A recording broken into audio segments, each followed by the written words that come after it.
ખરેખર ગજબ. નિયમાય પાછું અમુક અમુક તો આમ અટવાણા એવા ને, અમુક બહુ અટવાણા. સ્વામી અટવાણા કોણ? વ્યસન વાળા. એ તમને કહો, આમ તો કાજુ બદામ કરતા મોંઘો માવો. એ તો સારું છે. આ તો બધા લોકડાઉન હતું, નકર જો એ ખરેખર માવો મોંઘો હોત ને 15-20 માવા કોકને ખબર પડી ગઈ હોત ને તો 8-10 જણા બંધ ધૂકું લઈને ઉભા રહે, માવા લાવો. એવું માહોલ થઈ ગયો તો એવો. હું તો અમુક અમે તો 5 માળના બિલ્ડિંગમાં રહીને તો અમુક પાર્કિંગમાં આમ જોતા તો અમુક અટવાણા હતા. એ હોમ મારે આમ બીડી જગ્યાએ મેં કીધું શું કર્યું કે બપોર પછી કાયમ આવવા નહીં ગયા.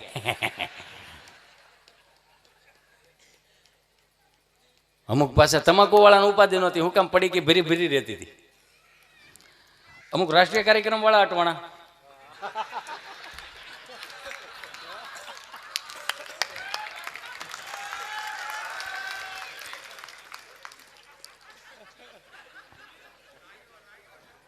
માવા વાળાની ઉપાધિ કેવી હતી ખબર છે?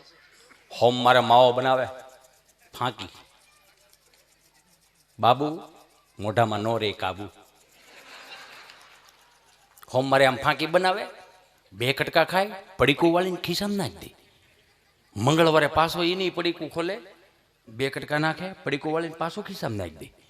બુધવારે પાછું એનું પડીકું ખોલે, 3-4 પાણીના સટકોરા નાખે. હું કામ? 3 દી થયા માવો હૂતો હોય, એને જગાડવો પડે, ઊભો થાય ગયા ઉઠ. વળી પાછા 3 કટકા નાખે. ગુરુવારે વળી પાછું એકદમ. શુક્રવારે, શનિવારે પછી મેં અજુકતું જોયું. માવામાં કાંઈ ન મળે, ખાલી કાગળ. મેં કીધું આ શું કર્યું? મને કે ગામમાં ખાવા નથી મળતો, આપણે ઊંઘવા તો મળે. બોલો યો, કેવા અટવાણા હતા બધા. પધારો પધારો.